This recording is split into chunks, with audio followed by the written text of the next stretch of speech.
You'll be disappointed in your life, and it feels like there is no more light.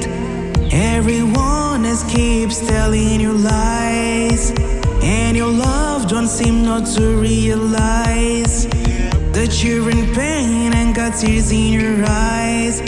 Tears in your eyes, tears in your eyes. Hey, Lord J here with Jules Mugisha, and we are part of the Album 22 project, where we are giving people an opportunity to get to know the musicians behind the music. And today it's our opportunity to connect with Jules. So it's absolutely a pleasure to be here with you. How are you doing today, Jules?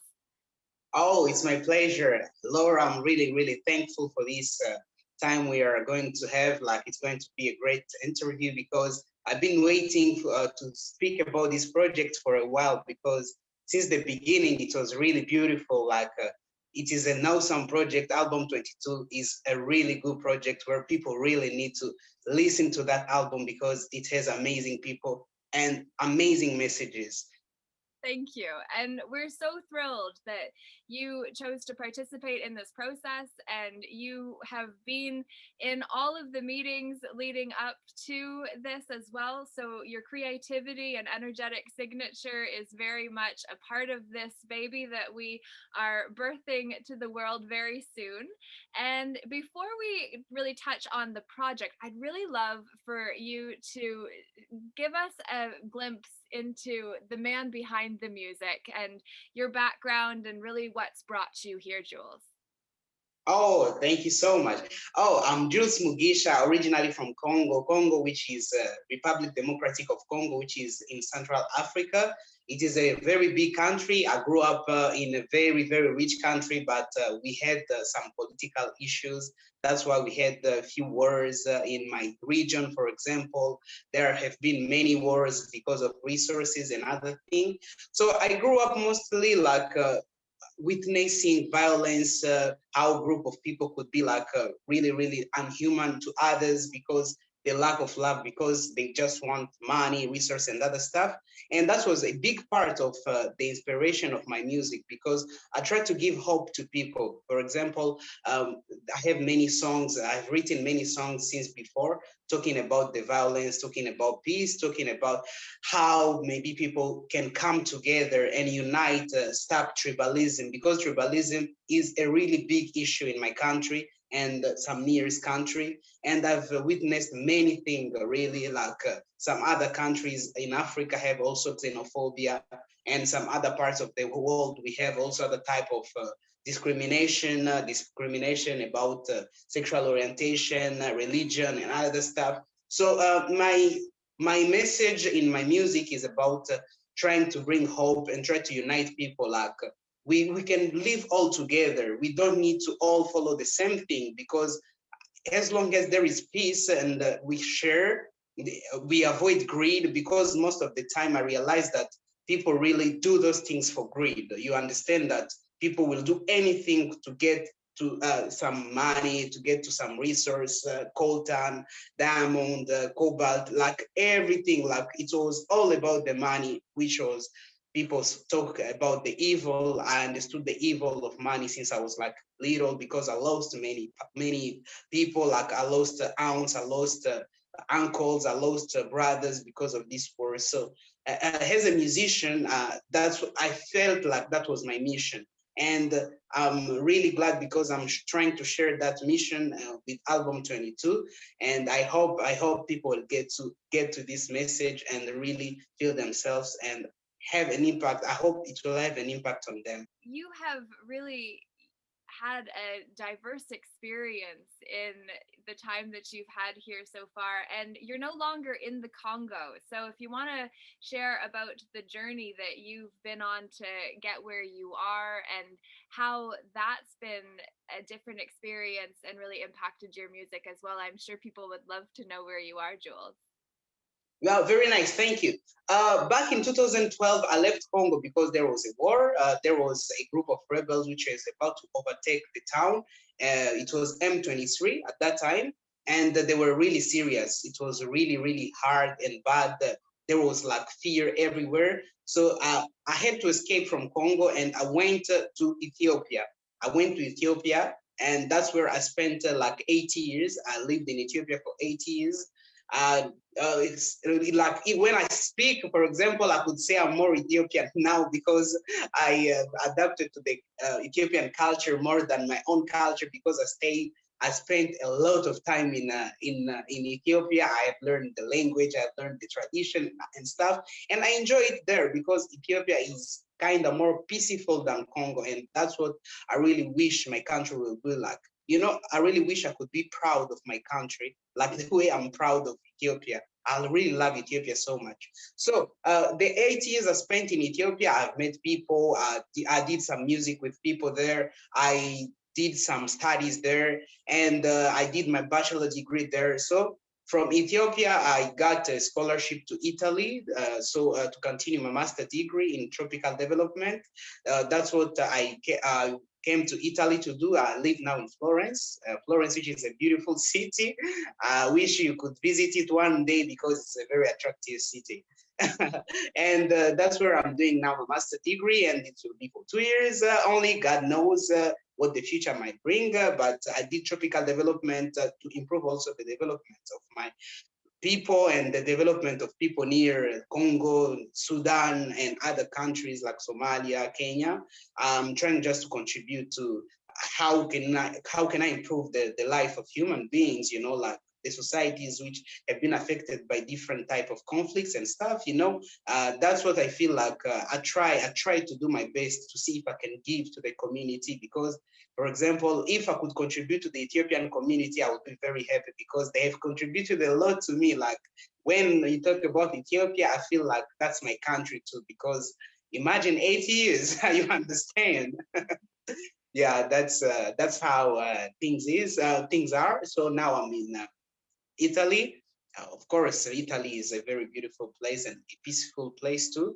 I have experienced like a very peaceful mind. There is no many thinking and stuff. Nothing is really going hard there. I'm trying to focus on my studies, and I sometimes do music because I'm also preparing my new album coming very like in few months. I'm also working on a new album, so it will be like yeah, very fun, very fun. I'm having fun. Definitely we're going to talk about that upcoming album so that people can get excited and be ready for when that drops.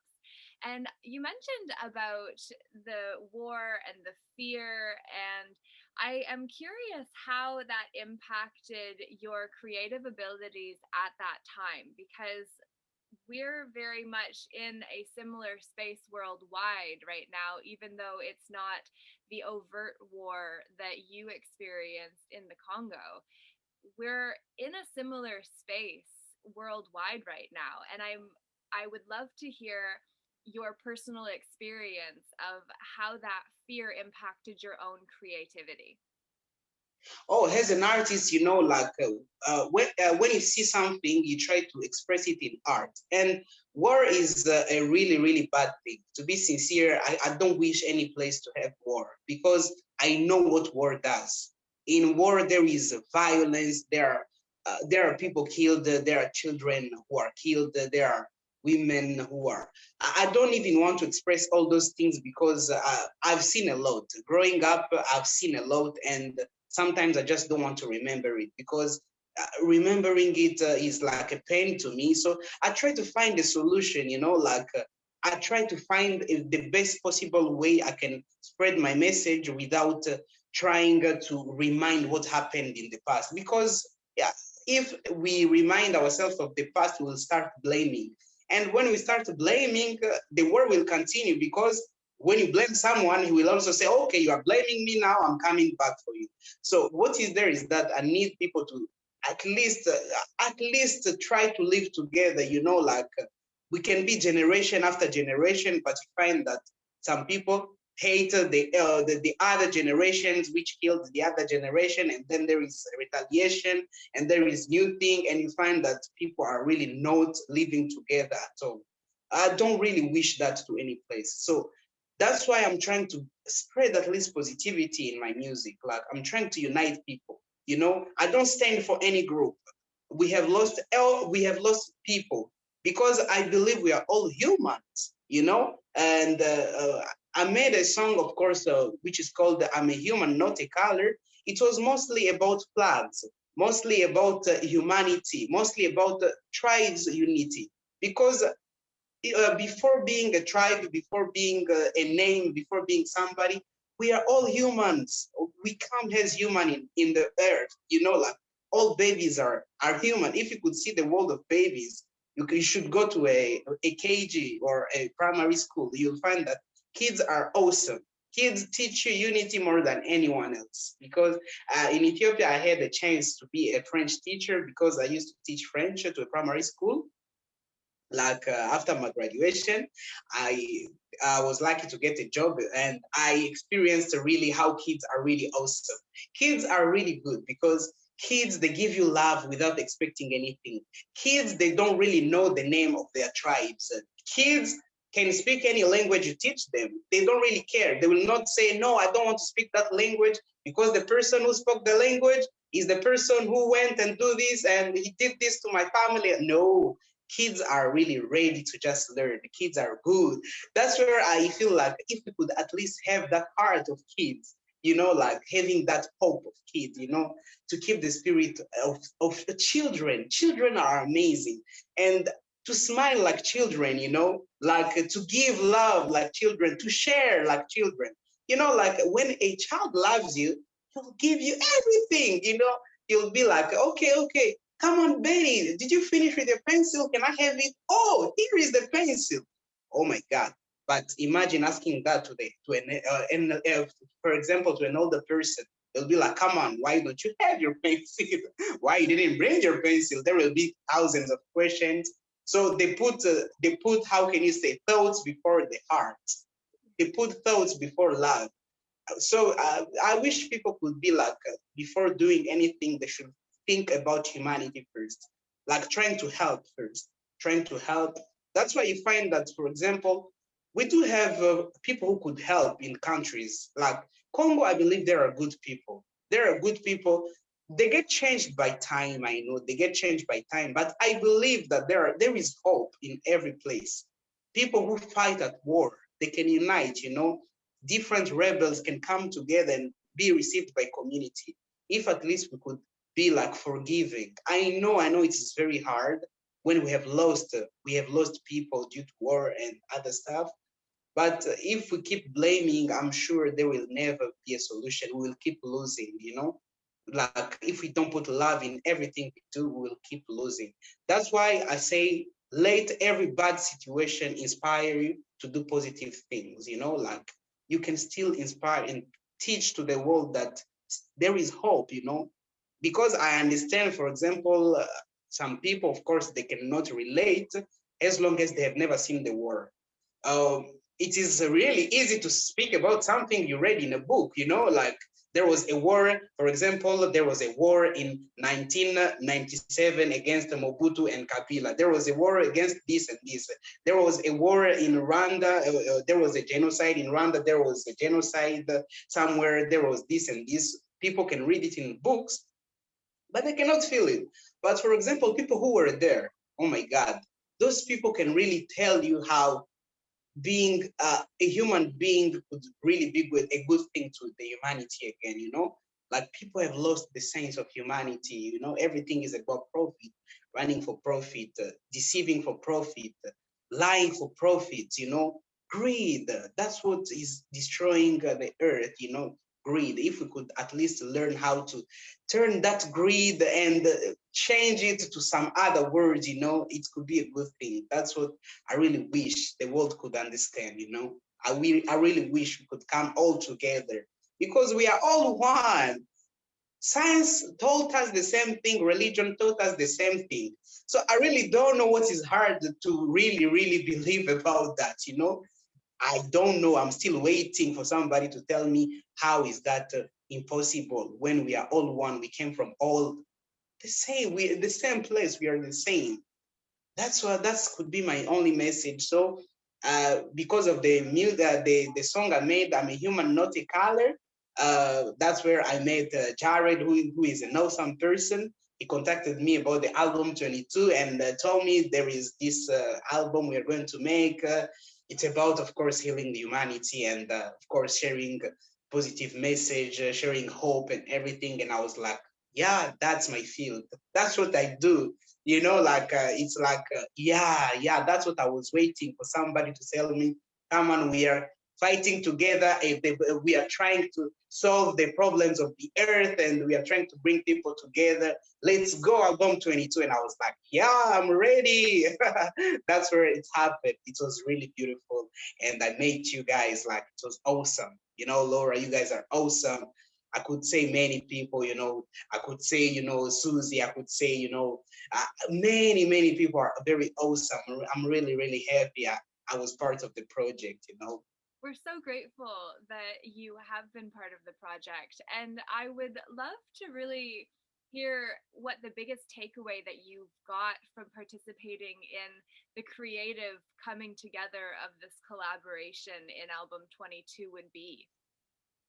Oh, of course, it was healing. You know, there was many sessions discussing about healing, of course, discussing about how can we really overcome our past, how can we really forgive and let go our heavy burdens, you know, like some of us, you know, walk around carrying things, thoughts, which is a really hard thing, you know.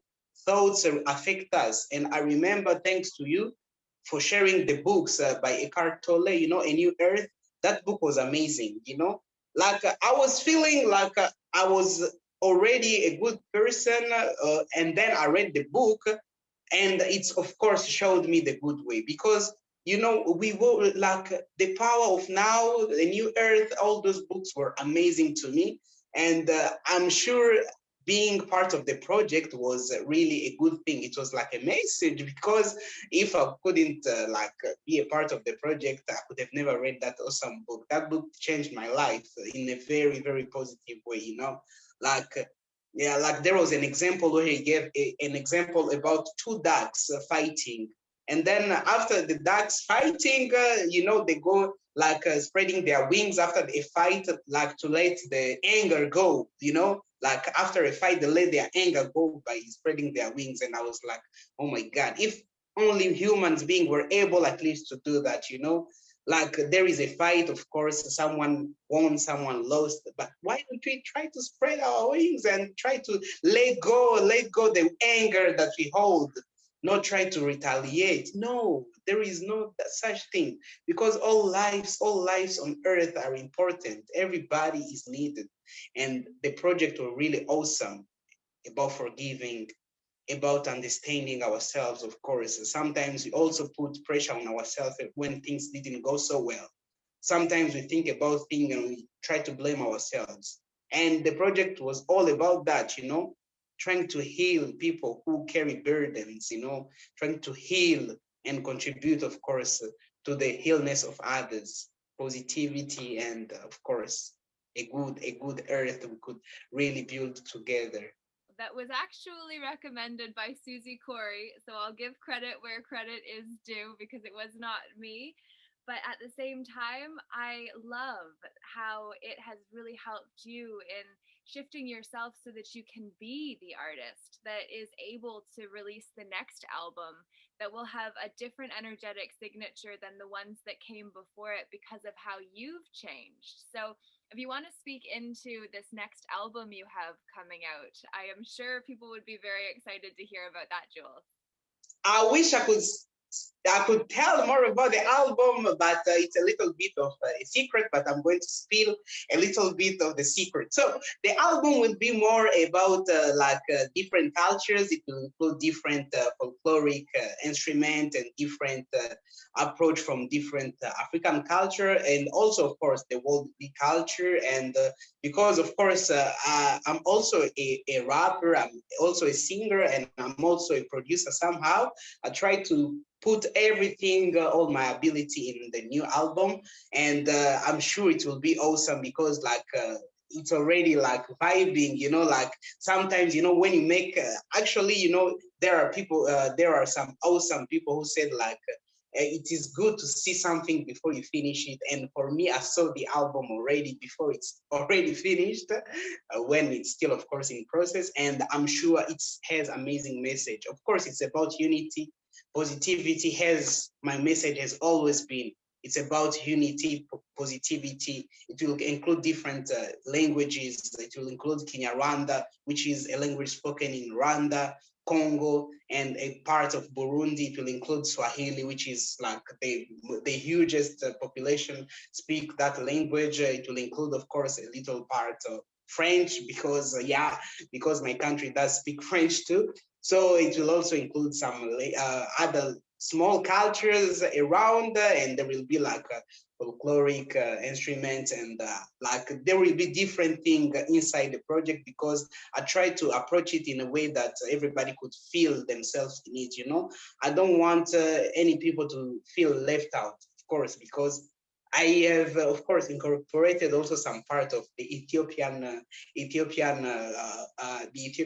traditional instruments and traditional, of course, the way of singing of the Ethiopians and everything. So I've tried to put it inside also the album. So it will be like a mix of different approaches. It will be an album which will have different view, different genre, from Afrobeat to R&B to hip hop, and a little bit of trap, of course, and a little bit of drill, which will be like a new area of music I have never played before, but I'm really happy to experiment it, because I go where everybody wants to listen to the message too. Because if somebody loves, for example, the R&B genre, he can get his message from the R&B.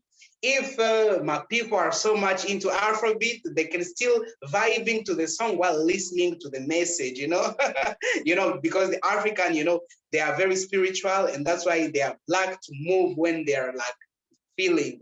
I hope you have seen some of the videos of the Maasai people, Maasai, which is a tribe in Kenya and Tanzania. There are people who are like very spiritual, and their culture is very beautiful. I'll try to incorporate that too, but just a little somehow. And it was like very, very good, because I feel like people are going to find themselves in the album, because they are going to feel represented somehow, because everybody will be like, yeah, we are there. Everybody will be like, we are there. I'm sure everybody will be satisfied. And when is that going to be coming out, Jules? Oh, I was planning the end of July, at the end of July, to release the full album. But I will try to release somehow on YouTube. Like I can release it on Spotify, and then I can release it slowly on YouTube too. So people who don't have Spotify can find it on YouTube too. Because Spotify, it's a little bit expensive for a lot of people. And in Africa, most of the people, they don't have Spotify. So they have YouTube. So I'm trying to give everybody, where they can get the music, where everybody feel that they can reach the music. I will really send it there, like if they can get it using SoundCloud, I'll send it there.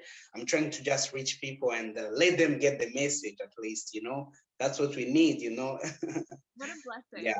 What an absolute blessing you are to this world, Jules. And as you were talking about all of the influences that have made you who you are, I'm curious if you had someone who was able to really help you in your mindset to be able to not let all of the trauma and drama and horror and that you experienced before leaving a country that was overtaken by war. How did you not get mired in that when so many people really struggle to rise above all of that? How did you do it? Okay, going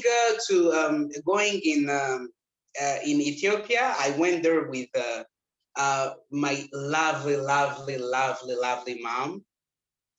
She's amazing. She's awesome. She's my mom.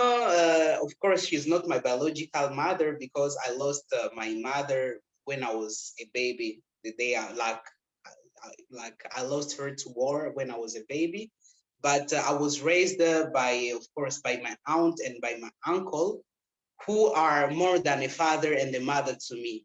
For me, like I could say that's the parenting that I prayed for God, you know, like that's the parenting I really, really prayed for, because I never lacked of anything, you know, like my uncle, I grew up with my uncle and my aunt, but I call them father and mother because they are more than a father and mother to me.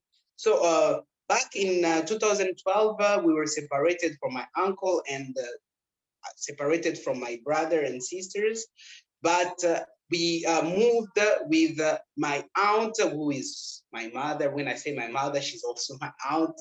I love her. She knows that. I love her so much. So we moved to Ethiopia together with her three daughters, which are my sisters. Like, they don't even know that. They don't even know that I might be a cousin. They know that I'm the brother, because it's true, I'm the brother. You know, I love them so much. I love them so much. They are everything to me. You know, so I moved from Congo to Ethiopia in the wartime. We moved to Ethiopia there. That's where we settled. By settling there, of course, my aunt, she's like my mother. You understand? She's the strongest woman I know. She's very strong, you know, like she could advise, she could give ideas, she could inspire, she could give everything, you know, like when you try to think about stuff, you know, she could sit with you and talk to you and tell you how things are, because our elders have seen more than we have seen, you know, like growing up, also they saw too many things happening. So my lovely, her name is Vestine. Vestine is awesome, you know. I really wish the world could know Vestine, because Vestine is awesome, you know. Vestine is amazing. She's a very beautiful woman. And wherever, I left her in Ethiopia when I came for my scholarship to Italy. But wherever she is, I hope God is protecting her so much, because I love her so much. So she's like, she always supported me. Whatever I did, mistakes or good thing, she's always there with me. She never seen any bad thing in me, because of course every kid can do mistakes, but for her, I was like the perfect child. And I feel like for me, I don't count myself as a perfect child, but to her, I'm very perfect. And I'm like, oh my God, I have to do everything. So for like that, so that's why I learned how to be strong, you know, like from her, I decided to be strong like her, you know, like she's caring, she's loving, she's strong, passionate about her kids and other stuff. She does everything she can, you know, to provide the support she can, you know. So from there, I moved there. I moved also with her brother, who is my uncle. His name is Oliver.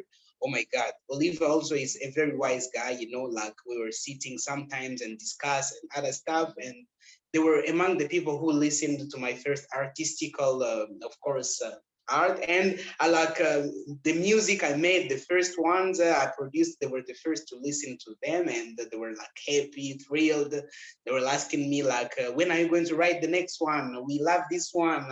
You can do this again, and this, try to repeat this style and this one. So by that, I listened to my sisters, of course, who are my sister, the daughters of Vestina, who are amazingly my sister, more than my sister. So I listened to them, and of course they inspired me in many ways, because I have seen them also surviving. I've seen them fighting these thoughts, fighting this trauma, fighting everything we all went through. And that's where I decided, like, yeah, we have to be strong, you know, like there is no excuse, you know. Yes, we could be weak sometimes, but yeah, sometimes being strong helps more than thinking about the past and crying about it. And like you know, like when you start crying about it, it becomes more like heavy on you, and there is no way you can continue, you know, like the future becomes dark, the future becomes darker. So thank you, Vestine, for being a very great woman. You know, like as they say, of course, yeah, like in front, like behind every successful man, there is a powerful woman.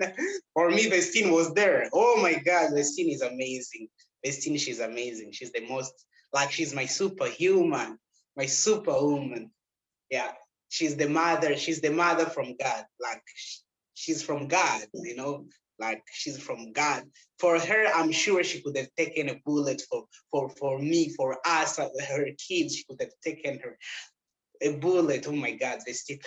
I'm really, really happy, you know, like every time when I think about her, I feel stronger than I am because I know how she is, you know, like seeing her, experiencing her strength has made me powerful than anything else, you know. I could be in a bad situation, I could be hungry, I could be thirsty, I could be how, but if I think about her, oh my God, you will not know where the energy comes from. So that's her. That's her. Wow. That's Thank you, Westine, for being who you are, to be able to pour into Jules and everyone else the way that you did when you watched this video. And to those who are not Jules' beloved mother, please understand the power of influence that we each have to be able to lift someone up and be that nourishment for the soul that helps us get through the difficult times that we all go through. And so I would love, Jules, for you to really share what message of inspiration or hope you might actually have to offer an artist who's just getting started, or that may be experiencing the doubt and all that comes up when you step out of your comfort zone. What would you have to say to them? Oh, I will tell to the artists to never give up first, because like artists have doubts, and doubts kill many dreams more than anything. You know, I know many awesome people who were amazing artists. They could write songs day and night. They could sing amazing voices and stuff, but by sometimes they feel somehow short. They feel somehow like they are not the one. They are not like able to do that. That's what I could share with them. Like I grew up watching different artists. My biggest influence, of course, comes from the old blues, from Ray Charles. I love Ray Charles so much. Ray Charles was blind, but to me, he was never blind because he could see more than anyone I know on earth.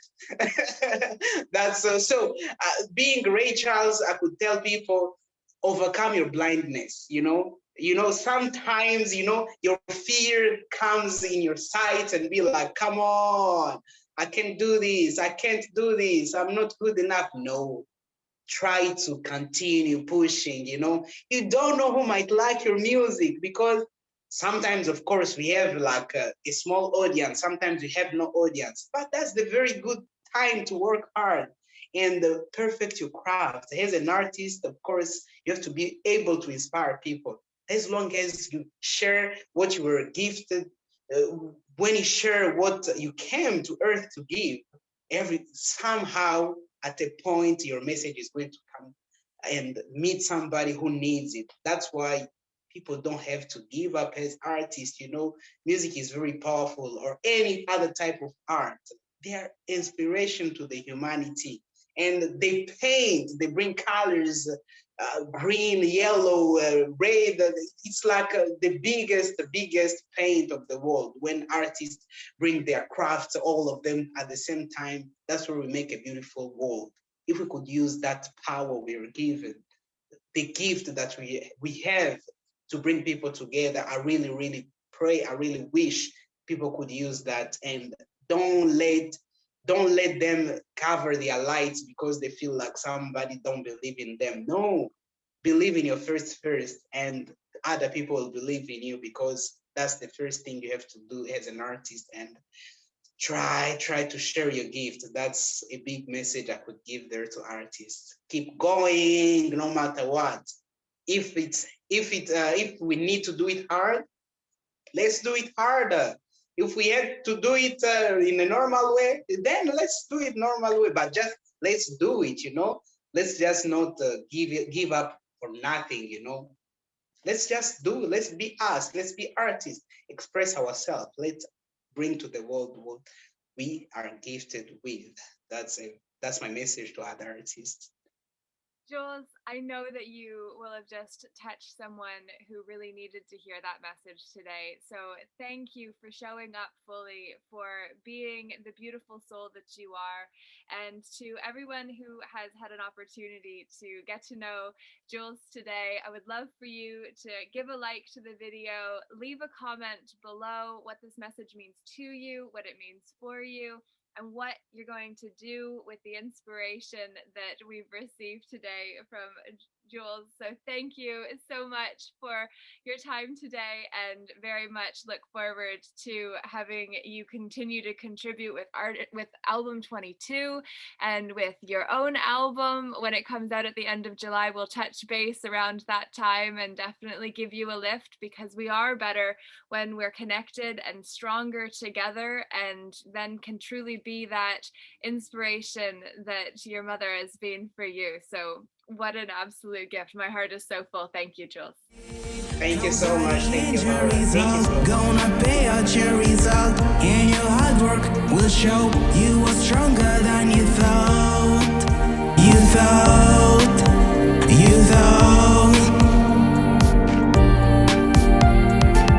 Cause at the end your resolve, gonna pay out your result, and your hard work will show you are stronger than you thought.